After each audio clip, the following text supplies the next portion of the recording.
She looked like a letter that had been sent to the wrong address.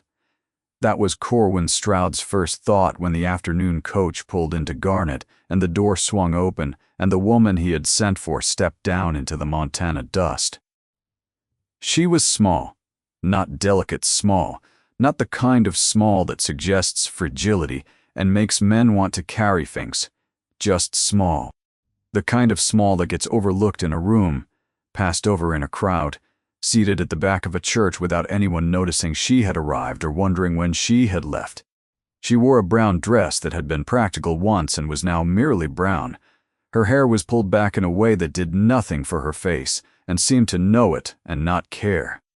She carried one bag, a leather case with a broken clasp held shut by a strip of cloth, and she held it close to her body with the grip of a person holding the last thing they own.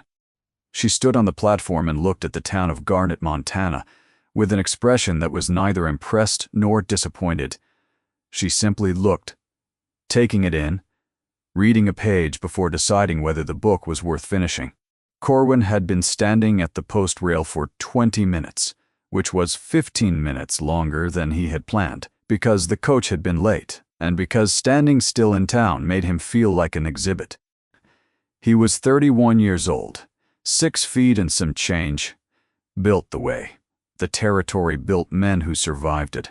Broad, across the shoulders, heavy in the hands, weathered around the eyes in a way that made him look older than he was, or exactly as old as he felt, depending on the morning.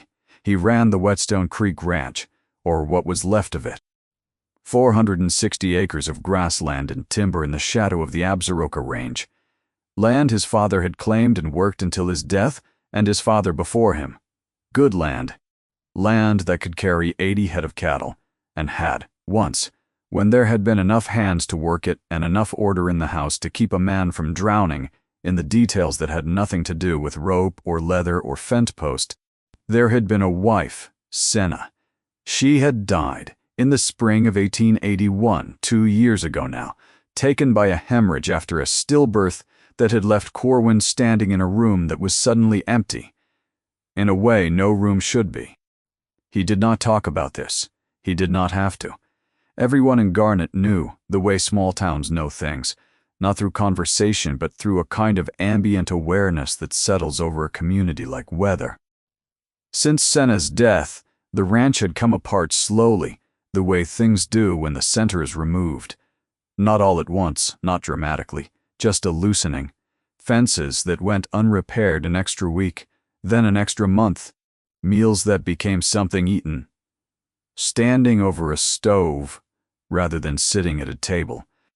Accounts that stopped being written down, because writing them down meant sitting at the desk where she had sat, using the ledger she had kept in her careful hand. He had lost 15 head of cattle to a fence break in December. He had lost a contract with a mercantile because he had missed a delivery date he had forgotten to write down. He had lost 20 pounds because no one told him to eat, and he had discovered that a man who does not care whether he eats will, over time, stop doing it with any regularity. The town had watched this happen. The town had opinions. With an ad, the town had decided, in the collective way that towns decide things, that Corwin Stroud was a good man losing a fight with his own grief, and that what he needed was a woman. Not a woman the way a man needs a woman, but a woman the way a ranch needs one. Someone to keep the books, manage the house, maintain the 1,000 small structures of domestic order that hold a working operation together. Someone practical. So Corwin had written a letter. Not a romantic letter, not a letter full of promises and poetry. A letter that described the ranch, the work, the isolation, the winters, and the need. Honest to the point of being blunt, and blunt to the point of being almost unkind. He had sent it to a matrimonial agency in St. Louis, and asked for a woman who was willing, capable, and not prone to illusions about what life in Montana would be. They had sent him Odalie Fenn. And now she was standing on the platform in Garnet with one bag and a brown dress and a face that 3 women on the boardwalk were already assessing with the particular expertise of people who have nothing at stake. She looked at Corwin. He looked at her. and the thought that moved through him unbidden and immediate and impossible to take back even in the privacy of his own mind was, "This is not going to work." She walked toward him, not quickly, not hesitantly, with the measured pace of a person who has been looked at before and has decided that the looking is the other person's business. She stopped 3 feet from the post rail and set her bag down. "Mr. Stroud." Her voice was steady. Not loud, not soft. Pitched at precisely the level required and no higher. "Yes, ma'am. Audley Fenn. I believe you were expecting me." He had been expecting someone else. Not specifically. Not a particular face or figure. But something other than this. She was perhaps 25, though the kind of face that resists easy age. Thin in a way that could be constitution or circumstance. Her eyes were a color he could not quite name in the afternoon light, something between gray and the pale brown of creek stones in autumn. Her hands, when she extended one to shake his, were rough. Not rough from washing or sewing, but rough from work that does not distinguish between who is doing it. He shook her hand. Her grip was firmer than he was prepared for. "I have a wagon," he said, gesturing toward the end of the street. "Ranch is about 14 miles. "I know," she said. "Your letter said 14, but I looked at a survey map in St. Louis before I left. It is closer to 12 if you take the creek road instead of following the ridge." She had corrected him about his own land, and she had done it the way a person corrects a figure in a column of numbers. Not to embarrass, just to be accurate. "Creek road it is," he said. Behind them on the boardwalk, Maud Presser leaned toward her sister Charlene and said something behind her hand that made Charlene cover her mouth. Corwin heard none of it, but Audley's eyes moved briefly to the boardwalk and back, and he understood from the quality of her silence that she had heard all of it and had chosen to let it fall. They walked to the wagon. He reached for her bag, and she let him take it, not because she could not carry it, but because she understood that this was a thing he needed to do. She climbed onto the wagon seat without assistance, gathering her skirt with the efficiency of someone who does not see the point in waiting to be lifted. They rode out of Garnet, in silence. The town fell behind them, and the land opened up, the big Montana grassland running north and west toward the mountains. Audley watched it, not with aesthetic appreciation, not with dread, but with assessment, reading it, what it grew, what it drained, where the water sat in spring and where it moved in summer. "Your grass is good," she said after a while. "Was better. Been a dry 2 years. You are overgrazing the sections nearest the house." I could see the wear line from town. Corwin's jaw tightened slightly. He said nothing. "Your cattle," she said. "How many?" 42. "Had 57 in 1881, on 460 acres. She said you could carry 80 head comfortably if you rotated pasture on a 3-section cycle. At 42, you should have surplus grass, not shortage. That means you are keeping them too concentrated. I know what it means. I expect you do. I am just wondering why." He said nothing. He gripped the reins and stared ahead. Audley seemed to understand that she had reached a boundary. She looked at the mountains for a while. Then she said, "I read your letter 9 times. Mr. Stroud." He glanced at her. "Most of the letters the agency showed me described the house, the town, the church. Yours described the land, the herd size, the water sources, the average snowfall. You wrote about the ranch the way an engineer writes about a machine that is losing efficiency." Her eyes held his. "That is why I chose your letter. Because you did not want a companion, you wanted a partner, and you were honest enough to say it without dressing it up." The wagon rolled on. The creek appeared on their left, running low but clear over brown stones. Corwin said nothing for a long time. Then he said, "The agency, they did not send anyone else. They offered you 3 candidates. The other 2 declined after reading your letter. They felt it sounded, and I am told this was the word used, grim, and you did not. I grew up on a wheat farm in Nebraska that failed 3 years running before my father figured out the drainage. Grim is a matter of perspective. Something shifted in Corwin's face. Not a softening, exactly, more like a load redistributing by a fraction. She had said Nebraska, wheat farm, failure, drainage, and father in a single sentence, and every one of those words meant something different to him now than it would have 5 minutes ago. They came over the last hill and the Whetstone Creek Ranch spread out below them.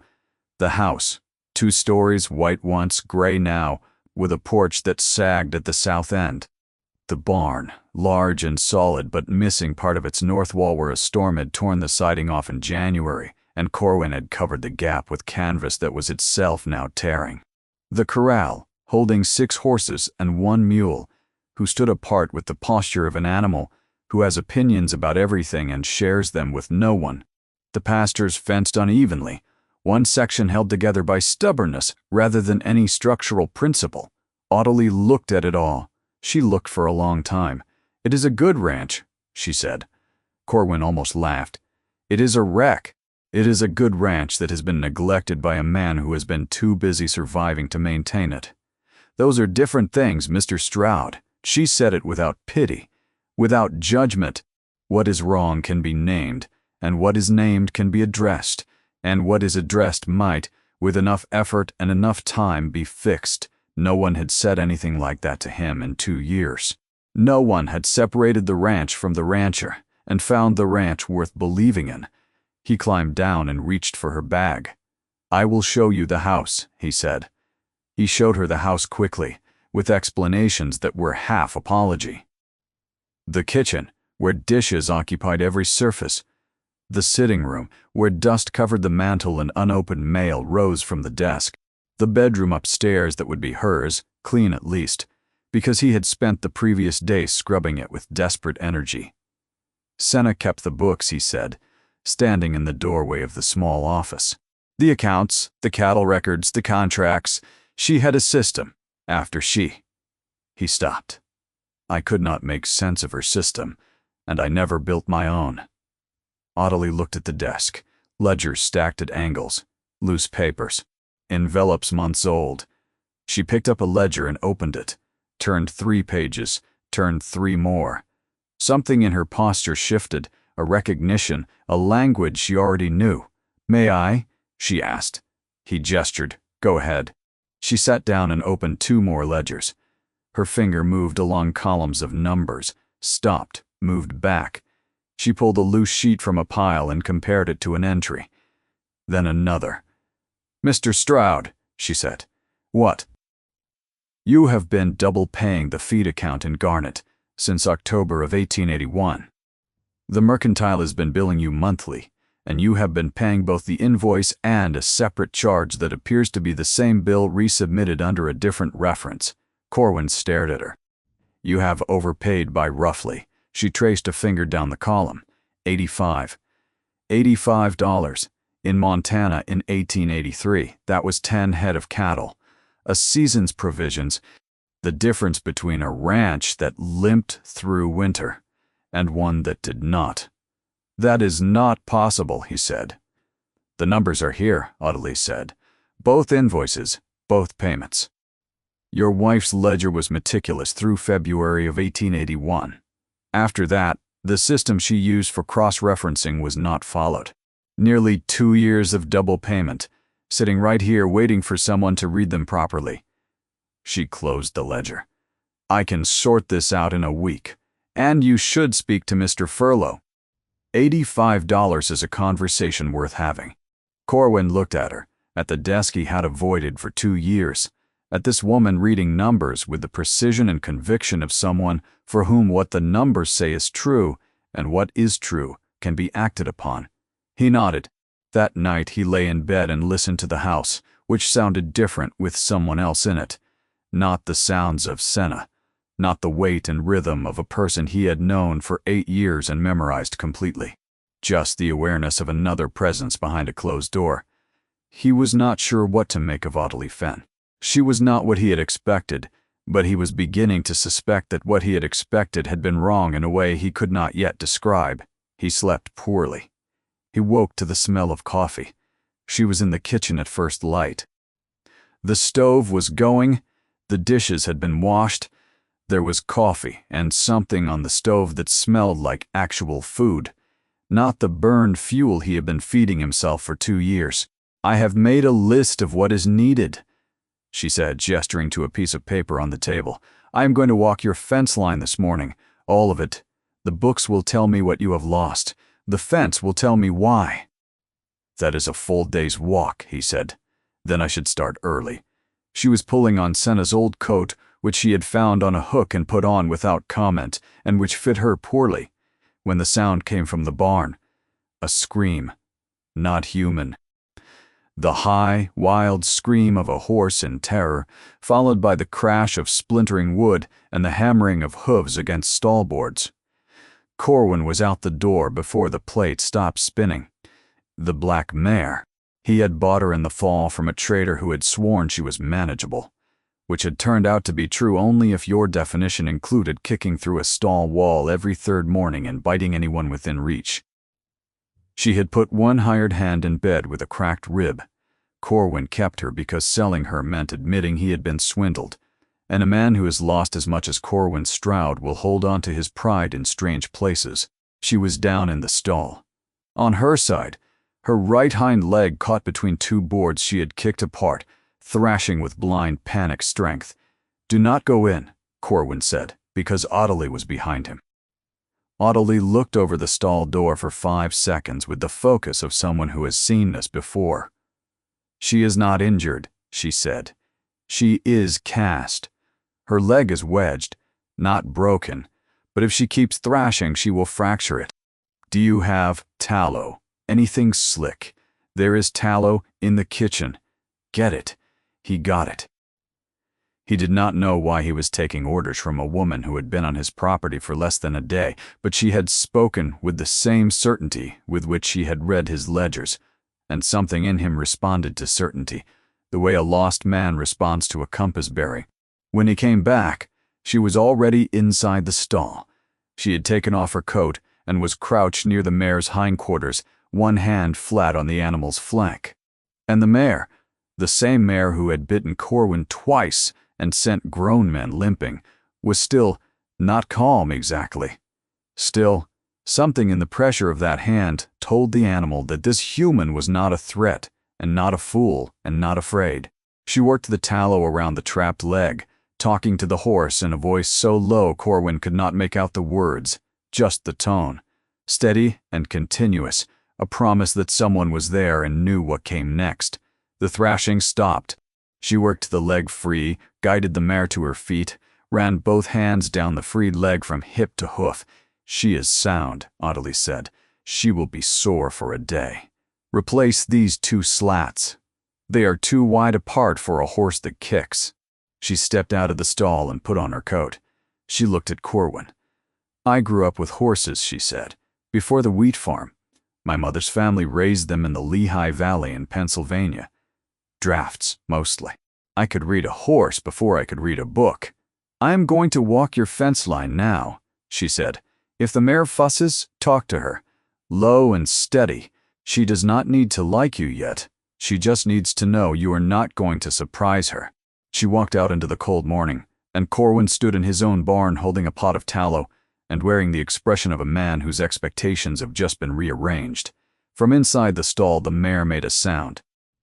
Not a scream, not a kick, not the sharp, angry huff she gave Corwin every morning. A nicker, low and soft, directed at the barn door through which Ottilie Fenn had disappeared. It was the first sound she had made in his ownership that was not hostile. He looked at the horse. The horse looked back. Neither of them was going to forget what had just happened. She came back at midday, as she had said she would. Her boots were muddy to the ankle and her face was flushed from the cold, and she carried a piece of paper covered in notes that she spread on the kitchen table without ceremony. She had walked every foot of the perimeter. 17 breaks in the fence line, 4 sections where the wire had been patched so many times. It was more patch than wire. 2 gates that no longer closed properly. One stretch along the north boundary, where the posts had rotted at the base and were standing only because nothing had leaned against them hard enough yet. She had also counted the cattle she could see from the fence. 39, not 42. "You are missing 3 head," she said. Corwin looked at the paper. He looked at her boots. He looked at the notes, written in a hand that was small and precise, and organized in a way that made his chest tighten for reasons he was not going to examine. "I will find them tomorrow morning," she said. "The tracks along the north fence suggest they pushed through the rotted section sometime in the last week. They will not have gone far if there is water on the other side, and from the lay of the land I believe there is." She folded the paper and put it in her pocket. "I would like to stay, Mr. Stroud." It was not a question. Not exactly. It was something more honest than a question. An offering of intent. A woman standing in a kitchen that was not yet hers, in a coat that did not fit her, in a house that smelled of coffee she had made, an order she had already begun to impose, telling him plainly what she wanted. Corwin sat down at the table. He put his hands flat on the surface and looked at them for a moment. "I expect you should," he said. In the weeks that followed, Audley Fenn did not transform the Whetstone Creek Ranch. That would come later. What she did was simpler, and in some ways, more remarkable. She paid attention. She found the 3 missing cattle on her second morning, exactly where she had predicted, grazing in a draw beyond the north fence. She brought them back alone, on foot, walking behind them with the unhurried persistence of someone who understands that cattle are guided, not driven. She reconciled the accounts in 6 days. Every receipt matched to every invoice.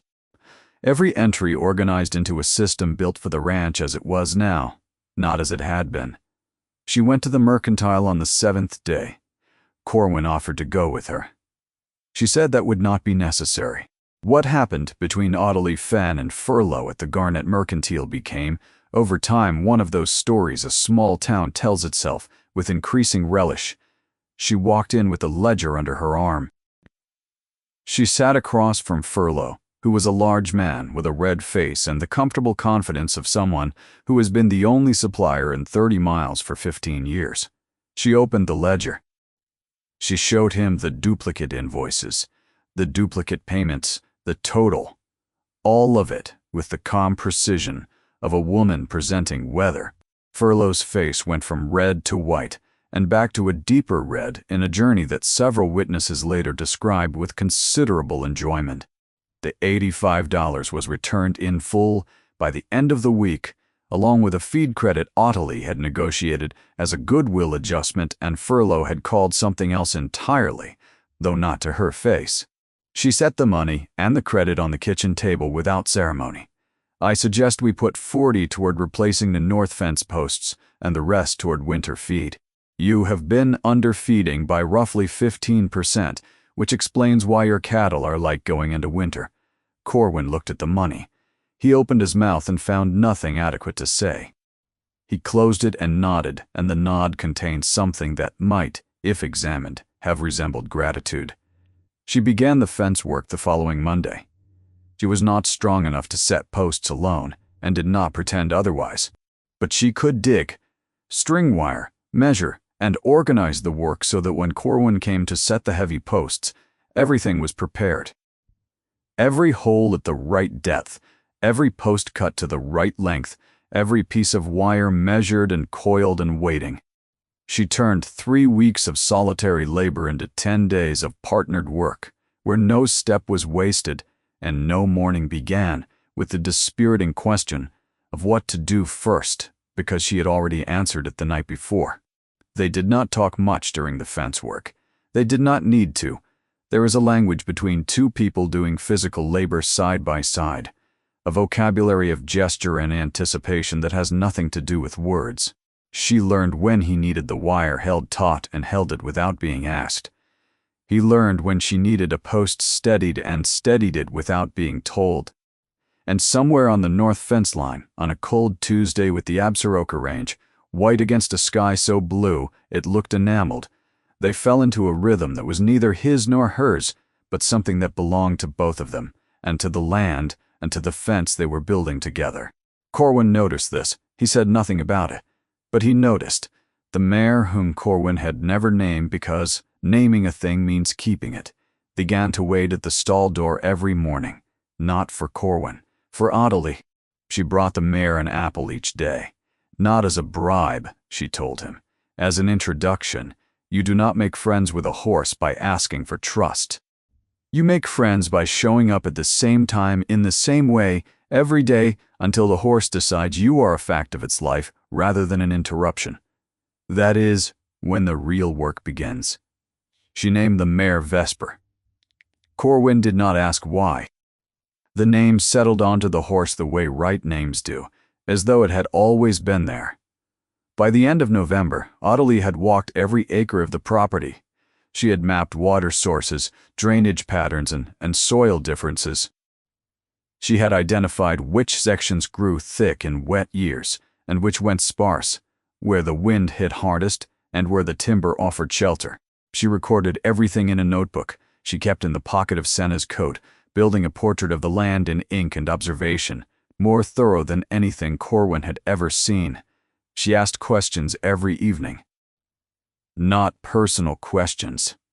Questions about the land, how the creek ran in spring melt, whether the south pasture flooded, what the elk did in deep snow, which years had been dry and which had been generous, and what the land had done differently in each.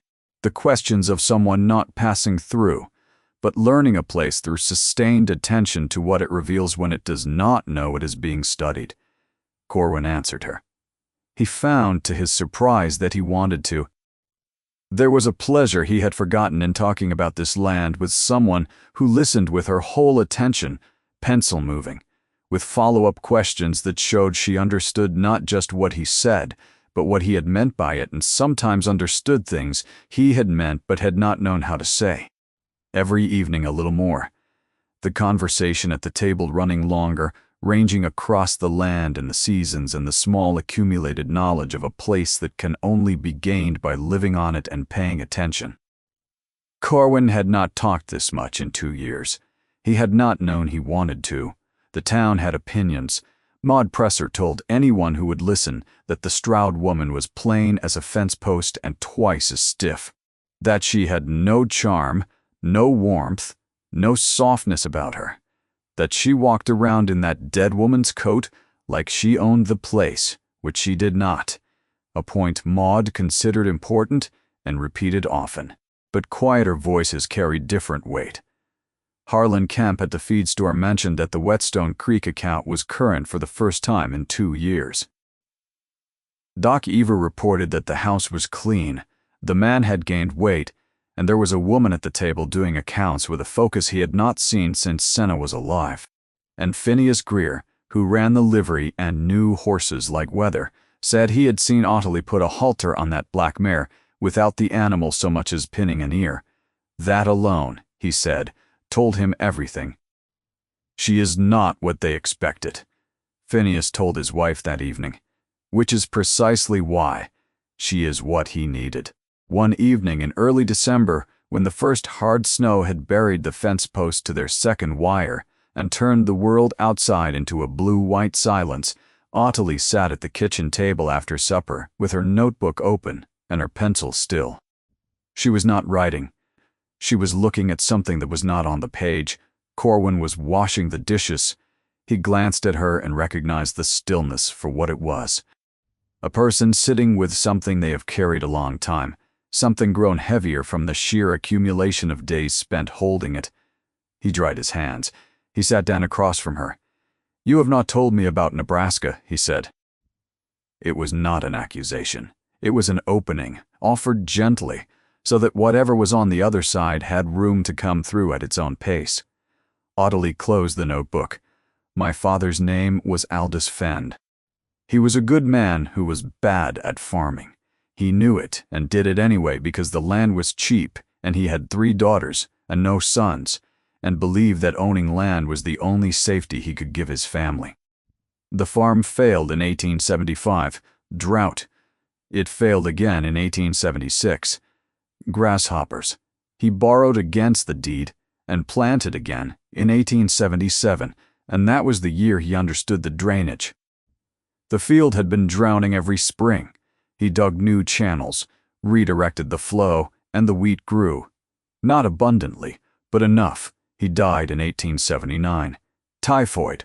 11 days. I was 20. My sisters were 18 and 16. No brothers, no uncles, no man on the deed. The bank came within the month. They did not wait for the harvest. They saw 3 women alone on land worth more as collateral than as a working farm, and they took it, legally, with documents in a tone of voice that suggested they were doing us a kindness. My sisters went to my mother's family in Pennsylvania. Merritt married a farrier. Dagny teaches near Bethlehem. And you, Corwin said. I went to St. Louis. Bookkeeper for a dry goods company. 4 years. I saved every dollar and told myself I would buy land again, because land is the only thing that is real, the only thing that does not leave in the night without telling you it is going. She looked at him, and in her eyes was something Corwin had not seen there before. Not sadness exactly, something older than sadness. The look of a person who has lost something foundational and spent years rebuilding around the absence. Then I read your letter, and I recognized it. Not the ranch, or the mountains. The sound of a man holding on to something he cannot hold alone. My father made that sound every night for 3 years while the farm failed around him, and he kept planting. No one came for him, she said. No one came for us. And I have thought about that for 4 years. What it would have meant if someone had. The kitchen was very quiet. Corwin was still for a long time. Then he said, no one is going to take this land, Ottilie. Not while I am breathing, he said, and not while you are keeping the books. It was not a declaration of love. But Ottilie Fenn, who had spent 4 years keeping another man's accounts and carrying the memory of a farm she could not save, heard something in those words that was better than love. She heard a promise, and she believed it. Because Corwin Stroud did not say things he did not mean. It was one of his few entirely reliable qualities, and she had come to value it above all the others. She opened her notebook. She picked up her pencil. Now, she said, I want to talk about the south pasture. I believe we are wasting the creek frontage, and I have an idea. Breck Tolliver had been circling the Whetstone Creek Ranch with patience. The patience of a man who understands that time and winter and grief do the work for him, and all he needs is to arrive at the right moment with a reasonable offer and a sympathetic tone and wait for exhaustion to do the rest. He had come twice before, once in the spring after Senna died, when Corwin was still raw and the ranch was just beginning to unravel. Corwin had told him to leave. The second time in August when the cattle count was down, and the fences were failing, and the look on Corwin's face said what his mouth would not. Corwin had told him to leave again, but the word had come slower, and Tolliver had noticed.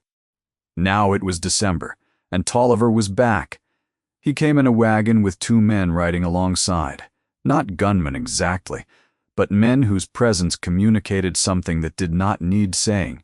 He wore a good coat and good boots, and the well-fed ease of a man who owned 11,000 acres of Montana grassland and intended to own more before the territory became a state and the prices adjusted to match. He pulled up at the gate on a Tuesday morning when the sky was low and gray and the mountains had disappeared behind cloud. Corwin was in the far pasture, moving cattle to the winter ground, a half-day's ride from the house. Ottilie was alone. She saw them from the kitchen window. 3 men at the gate. She had never met Breck Tolliver, but she knew who he was. Corwin had mentioned him once briefly with the weary acknowledgement of a pain that returns at intervals and never quite resolves. She set down her pen. She closed the ledger. She stood and looked out the window for a long moment, reading the 3 figures carefully, completely, without hurry. Then she put on Senna's coat and walked out to the gate. She walked to the fence without rushing. Not because she was unaware of what waited at the gate, she was, but because she understood instinctively that the way you approach a confrontation sets the terms for everything that follows, and she intended to set terms that were hers. She stopped at the gate. She did not open it. "Good morning," she said. Tolliver looked down at her from his wagon seat.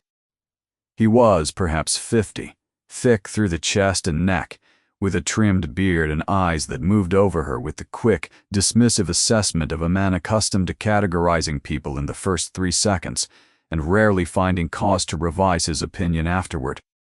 The 2 riders flanking him shifted in their saddles and looked at the house and at the barn and at the property, with the practiced calculation of men who have been paid to determine what things are worth and who holds them loosely enough to let go.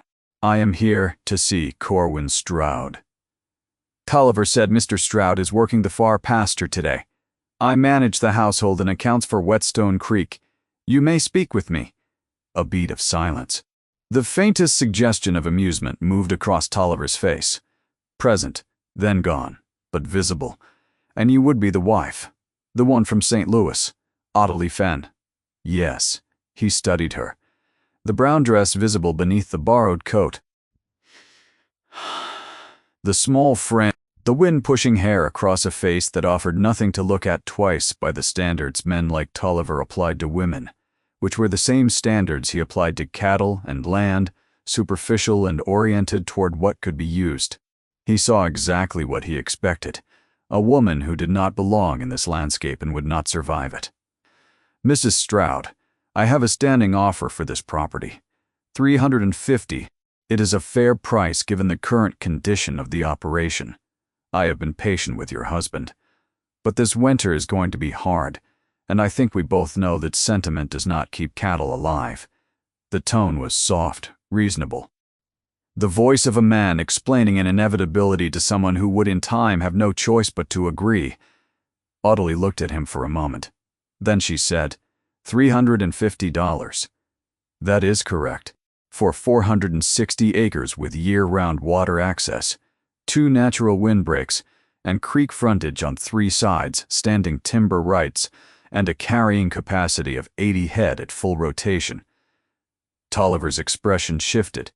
Not by much, just enough that his riders noticed, and one of them straightened in his saddle. "Mr. Tolliver," Ottilie said, "I have spent 2 months studying this property. Every acre, every water source, every fence line. I have reviewed the county assessor's records for comparable sales in this valley, going back to 1872. The assessed value of Whetstone Creek, even in its current condition, is closer to $900 than $350. And that is before accounting for the water rights, which in this territory are valued separately and which are worth as much as the land itself. You did not mention them in your offer, which tells me either you do not understand their value, or you are hoping that we do not." The silence that followed had a different quality entirely. One of the riders looked at Ottilie with an expression that was no longer dismissive but closer to recalculation. "I also reviewed the public records of your other acquisitions," Ottilie continued, her voice level.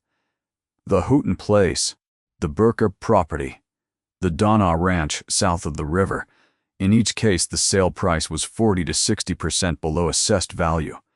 In each case, the seller was a widow, an elderly couple, or a family in distress. And in each case, the sale occurred after a period of repeated visits, while the condition of the property was allowed to worsen. I am not suggesting anything illegal. I am noting a pattern and telling you clearly and once that it will not continue here." Tolliver stared at her. His face had moved through several changes during her speech, from amusement to surprise to something harder and more careful. The face of a man who has reached into what he expected to be an unguarded space and found it fortified. "You are making an enemy you do not want, Mrs. Stroud." His voice was quiet, the dangerous kind of quiet. "I am making a statement of fact, Mr. Tolliver. There is a difference, though. I understand the confusion." The wind moved across the property and stirred the tails of the horses at the gate. "Whetstone Creek is not for sale.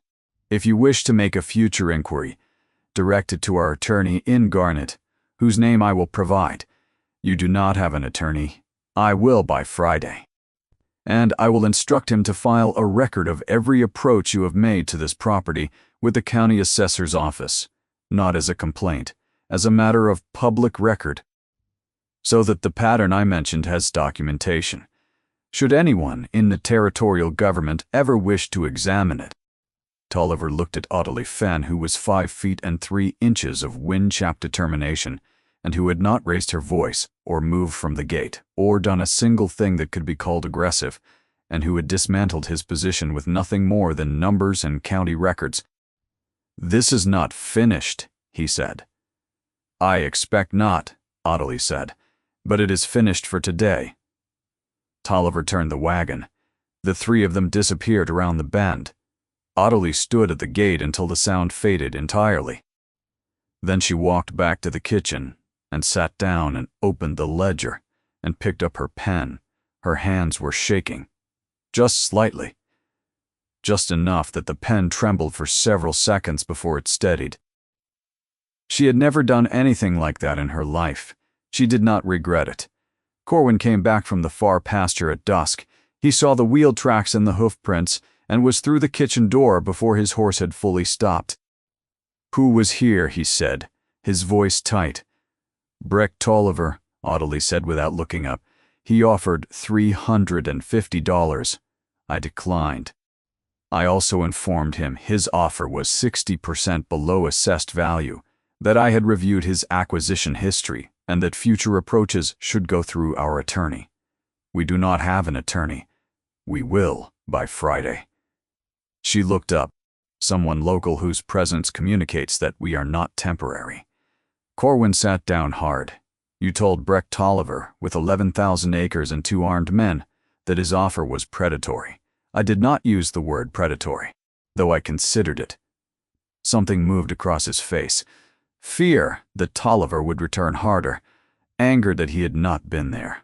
But underneath both, something larger and slower and harder to name. "You could have been hurt," he said. "Yes, but I was not." They sat in silence. Then Corwin stood and went to the high shelf above the stove where Senna had kept things too good for daily use. He brought down a bottle, the good whiskey. Senna's whiskey bought in Billings the year they married, for occasions that warranted it, 4 occasions in 8 years. The bottle was still more than half full. He set it on the table, poured 2 glasses without asking. "You stood your ground," he said. "Someone had to. I should have been here. If you had been here, you would have lost your temper. And Tolliver feeds on temper. He knows what to do with anger. He did not know what to do with arithmetic." Something crossed Corwin's face that might have been the beginning of a smile. "Arithmetic," he said, "and county records, and the assessed value of water rights, which he was attempting to acquire for nothing." She sipped the whiskey. It was good. When she set the glass down, her eyes were bright in the lamplight. Corwin turned his glass in his hands. When he spoke, his voice was lower, closer to the ground. "Senna and I came to this land when I was 23. She was 21. We had nothing but the deed and a wagon. She kept the books from the first day, because I could not add a column of figures without losing my place, and she could do it in her head, without pausing. As though numbers were a language she had been born speaking, he paused. When she died, the numbers stopped making sense. Not because they changed, because she was the one who translated them. Without her, I was just a man staring at marks that might as well have been a foreign tongue." He looked at Audley. "You read them differently. Your system is different, your hand is different, but the gift is the same. Seeing a story inside the numbers, what is working, what is failing, what needs to happen next. I did not think I would see that again." He reached into his coat pocket. He took out a folded piece of paper and set it on the table. "I wrote to Garnett last Wednesday while you were walking the east fence. I went to see Collis at the county land office and asked what it takes to add a name to a deed." Audley looked at the paper. She made no move to touch it. "I decided this before today," he said. "Before Tolliver. I decided it the morning I came downstairs and the kitchen was clean and there was coffee, and you had made a list. Do you understand how long it had been since anyone made a list in this house? Since anyone looked at what was missing and wrote it down and simply began the work of providing it? His voice caught, and he let it catch. He did not smooth it over or look away. He let it sit there honestly because some feelings are too true to manage. You are not what I sent for. You are better. Better than anything I would have thought to ask for, because I did not know what I needed. I wrote that letter thinking I needed someone to manage the house. What I needed was someone to keep the whole operation from falling apart. The house, the land, the accounts, the cattle, the fences, the future. I needed a partner and did not understand what that word meant until you walked in and showed me. He pushed the paper toward her. Your name on the deed, not as a footnote, not as a wife's addendum, as an owner, equal share, half yours, in the eyes of the county and the territory and anyone who cares to look it up. Ottilie picked up the paper. She read it. She read it again, her eyes moving along the lines with the same careful attention she gave to every document, every ledger entry, and every column of figures that told her the shape of the world she was living in. Her eyes were wet. She did not try to hide it. She let the tears exist openly because the feeling behind them was too real to suppress and too honest to perform away. Why? She said. Because this land deserves someone who understands it. Because you walked every acre with a notebook and learned it better in 2 months than I have known it in 8 years. Because Vesper trusts you, and that mare does not trust a soul on this earth. And I have learned that a horse's judgment is worth more than a whole town's opinion. And because I cannot hold this place alone, and I no longer want to try. I will sign it, Ottilie said. But I have a condition. She reached into the pocket of Senna's coat and brought out her notebook. She opened it near the back and turned it toward him. It was a map. Whetstone Creek rendered in her careful hand, every pasture marked, every water source noted. But it was not the ranch as it was. It was the ranch as it could be. New fence lines creating a 3-section rotation. Creek frontage opened for summer grazing. A sheltered calving area built into the natural windbreak along the north timber. And in the corner, in small exact figures, a projection. Herd growth over 5 years, revenue at market prices, cost of improvements against expected return. It was a plan, not a wish. A plan built on numbers and observation and 2 months of walking the land and asking questions it could answer if you listened carefully enough. This is what Whetstone Creek could be, she said. Not in 10 years, in 3. Corwin looked at the map. He looked at the figures. He looked at the woman who had arrived with one bag and a broken clasp and no illusions. He poured them both another measure. Show me, he said. She talked for an hour. He listened with the growing recognition that she saw things in the land he could not see.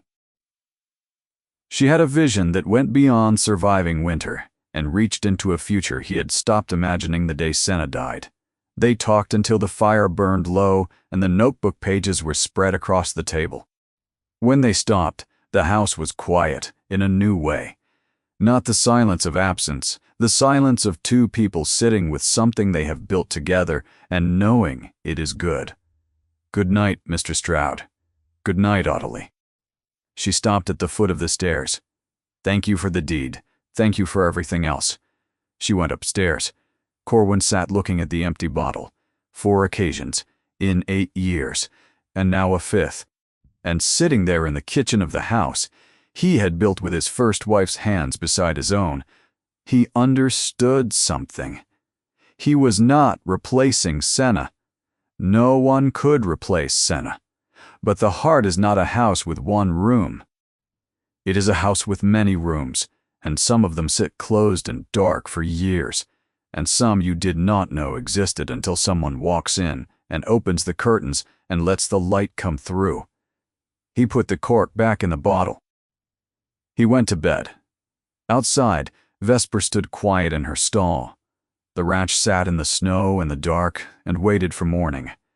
Tolliver came back in January. He came with a lawyer from Billings and a survey document, and the tone of a man applying formality to a problem that informality could not resolve. He found Audley at the gate with the leather folder, and Corwin beside her, and Vesper at the corral fence with her ears forward and the calm assessment of an animal that has already formed a judgment. "Mr. Tolliver," Audley said, "I see you have brought counsel. So have we." She opened the folder. "This is a copy of the amended deed, registered with the county on the 14th of December, showing joint ownership. This is an independent valuation from an assessor, in Helena placing the fair market value at $1,120, exclusive of water rights. And this is the letter I have filed with the Territorial Land Office documenting your 3 approaches to this property and the discrepancy between your offers and assessed value." She closed the folder. "Copies have been sent to the county assessor, the Garnet Dispatch, and the territorial representative in Helena. As a matter of public record." Tolliver's lawyer leaned across and murmured something involving the words, "public record and territorial office." "Good day, Mr. Tolliver," Audley said. He turned his wagon. He did not come back. The winter of 1883 was as hard as Corwin had promised, possibly harder. 3 weeks of cold in January that cracked the creek ice a foot deep and froze the well pump solid for 4 days and turned the mornings into a negotiation between what needed doing and what the body could bear at temperatures that made the air feel like a blade drawn across the lungs. They lost no cattle, not a single head. Audley had moved the herd in early December to the sheltered pasture along the north timberline, the section she had identified in her notebook as natural winter ground, where the ridge and the old growth pines conspired to break the wind and hold the snow at manageable depth and create a pocket of survivable air even when the rest of the valley was locked under, killing cold. Corwin noticed the 0 losses. He noticed them with a private astonishment that he carried inside himself and did not speak about, because speaking of it would mean acknowledging how close he had come, in the winters before Audley, to the kind of failure that does not reverse itself. They worked through January and February side by side, in a partnership that required neither discussion nor negotiation. Audley handled accounts, planning, supply orders, and correspondence with Colm Brierly, the young attorney she had retained, who was thorough and who had the professional advantage of being slightly intimidated by her command of documentary detail, which ensured instructions were followed promptly. Corwin handled the cattle and heavy labor. But the division was not rigid. She dug post holes when needed. He filed paperwork when required, badly, but he filed it. Between them moved a current of mutual reliance expressed not in grand gestures, but in the daily, unremarkable act of doing the work and trusting the other person to do theirs, and waking up the next morning and doing it again.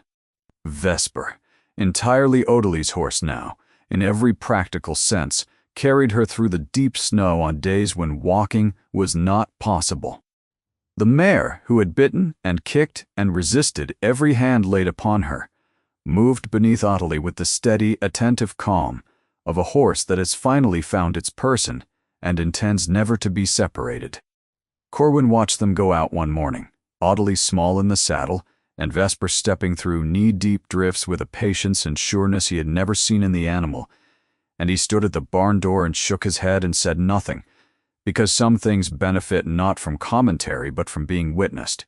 By March, when the first melt came and the creek stirred under thinning ice, and the south pasture showed the earliest suggestion of green beneath retreating snow, something had changed at Whetstone Creek that went deeper than repaired fences and rebuilt walls. The house had changed. Not in any way a stranger would notice with their eyes, but the feel of it was different. The kitchen was warm before dawn. The table was set for 2. The ledger was current, and the accounts balanced, and the bills paid. The invisible architecture of a functioning household, everything Senna had maintained, and that had collapsed in her absence, had been rebuilt by different hands in a different pattern, but to the same essential purpose. The housework, it held together. A life was being built here, rather than merely endured. Corwin still thought about Senna every day. He would always think about her. She was woven into the walls and the floorboards and the view from the kitchen window and the way light moved through the bedroom at dawn. But grief, he was learning, does not stand in one place and block the door forever. It shifts. It changes shape. It makes room, slowly, and without announcement, for other things to exist beside it. Not instead of it, beside it. And the other things were there now. The sound of a pencil on paper in the evenings, the sound of Vesper's knicker when the kitchen door opened at dawn, the sound of boots on a porch and latches that held in a fence line that stood straight against the March wind, the sound of two people building something from what remained and finding, against all expectation, that what remained was enough.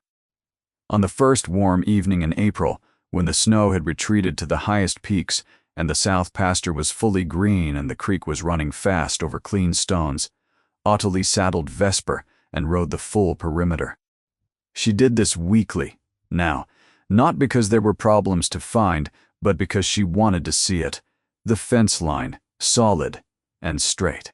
The pastures divided into the 3-section rotation she had drawn on a December night, each section resting in its turn, the grass coming back thick. The herd had grown, 42 head in September, 53 by April with calves expected. Winter losses were 0.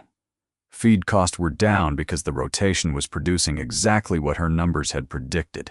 Harlan Kemp at the feed store told anyone who would listen that Whetstone Creek was ordering half the feed it used to and running a bigger herd, and that whatever the Fen woman was doing with the pasture was something they all ought to pay attention to. Phineas Greer said the black mare that nobody could touch was now the best-mannered horse in the county. Bodiver said Corwin Stroud looked 10 years younger and had gained 20 pounds and had started coming to town on Saturdays, which he had not done since Senna was alive. Even Maud Presser conceded that the Stroud woman appeared to have certain practical competencies. Though she maintained that someone ought to have said something about that borrowed coat, no one said anything about the coat. It had become part of the landscape. Ottilie came back from her ride as the light turned gold. She unsaddled Vesper and walked up to the house. Corwin was on the porch, sitting in the chair on the south side where the sun was warmest. He was holding a small parcel wrapped in brown paper. He sat beside him. They looked out at the ranch in silence. Pastures, green. Fences, straight. Cattle moving through new grass with the unhurried contentment of animals that have no reason to be anywhere else. This came from Billings, Corwin said. I ordered it in February. He handed it to her. Inside the brown paper was a coat. Not Senna's coat. A new coat, dark green wool, lined with brass buttons that worked and sleeves hemmed to the right length for arms shorter than Senna's had been. Ottilie held it. She ran her fingers along the wool, along the stitching. You did not need to do this, she said. I know, but Senna's coat does not fit you.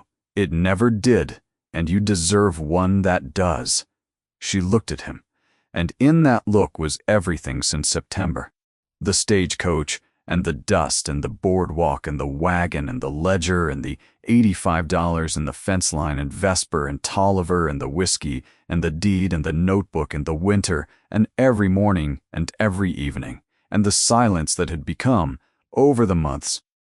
Not the silence of strangers sharing a house, but of two people who have learned that some things do not require words because they are being lived. She took off Senna's coat. She folded it carefully with respect. She set it on the chair between them. She put on the new one. It fit. It fit the way right things fit when they are chosen, with attention and given with care.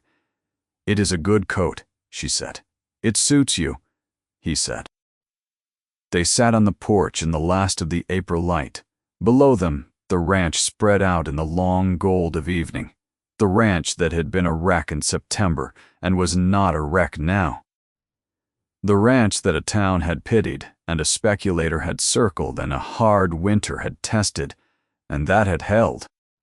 Because a woman had walked into it with one bag and a broken clasp and had seen what no one else could see, that the land was good, and the bones were sound, and the only thing missing was someone willing to do the patient, unglamorous work of paying attention. In town, they had started calling it the Fen Stroud place. Her name first, because the name that changes things is the one that sticks, and everyone in Garnet knew that the person who had changed Whetstone Creek was the one they had dismissed before she had opened her mouth. They had been wrong. She had not been sent to the wrong address.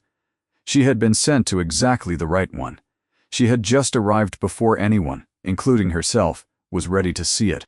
Audley reached into the pocket of her new coat and found that Corwin had placed something there. A folded piece of paper, small and worn at the creases. She unfolded it. It was the list, the first list she had ever made in this house. The provision list from her second morning, written in her small hand on a scrap of paper from the kitchen counter: coffee, flour, salt, lard, sugar, dried beans, lamp oil. He had saved it. For 7 months he had carried this scrap of paper, this unremarkable list of groceries written by a woman no one had believed in, and he had kept it as proof of the moment everything began to turn. Her eyes found his. "That was when I knew," he said quietly. "That first list. Not because it was special, because making it meant you had looked at what was missing and decided to provide it. Nobody had done that in 2 years. You just started." Audley folded the list and put it back in her pocket. The pocket of the coat that fit her, on the porch of the ranch that was half hers, beside the man who had learned, slowly and against every expectation he carried to that platform in September, that the thing he needed most was not the thing he had imagined, but something far better. Something he had almost failed to recognize when it stepped off a stagecoach in a brown dress and corrected him about the distance to his own home. She did not say anything. She did not need to. Some truths are better left to the evening and the mountains and the sound of water running clean over stone and a horse breathing softly in a pasture and the particular irreplaceable quiet of two people who have built something real from what was broken and who know without needing to speak it or prove it or defend it to anyone that they are home.